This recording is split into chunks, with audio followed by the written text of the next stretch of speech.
And told me finding balance is a process that requires cooperation between the police, the community, and the elected leaders in the city of Milwaukee. So to a real estate agent with listings in Sherman Park, the violence we saw was the last thing they wanted. Still, you're not going to find neighbors or real estate agents saying there goes the neighborhood. George Mallet live at Sherman Perk tonight with that part of the story.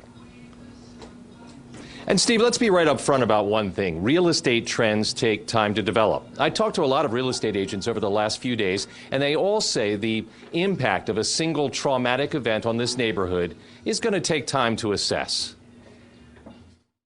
Though there isn't any hard data yet to indicate if the violence in Sherman Park dealt a blow to real estate transactions in the neighborhood, real estate agent Sherman Perk is optimistic. I've moved a lot of families in from surrounding suburbs, from Germantown, Menominee Falls, Mequon, into Sherman Park. Perk has sold a lot of properties in Sherman Park. She lives here. She allows that the violence was scary, but is unabashed in her belief that Sherman Park is surging. That belief rooted in what Sherman Park buyers tell her. And they all say the same thing. They have met more people in the first week in Sherman Park than they met in 20 years in Mequon, for example. Sharon Ganier could be one such example. She and her family, including 5 kids, moved into Sherman Park from Germantown one day before the violence. Less than 24 hours after her moving truck pulled away, the now infamous BP station at the neighborhood's hub intersection was burning. Once you come to the realization that all hell's breaking loose up the street, what runs through your mind?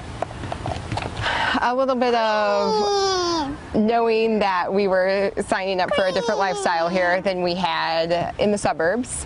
Not quite expecting that level of intensity, and most certainly some concern. But as I sat on her front steps chatting with this young mother of a family as diverse as the neighborhood in which she's chosen to live, it became clear she has no regrets. In the days that followed, we saw so much love from the community, so much love from our neighbors, so much involvement at the park that it actually ended up leaving us more encouraged than we were when we first got here. And if there are any lingering doubts about the life-changing decision she and her family made, they fade when she reflects on her first visit to Sherman Park and what she observed and felt. People from all different walks of life.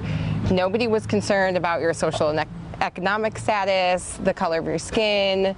It was just this beautiful community of people doing life together, and we wanted to be a part of that.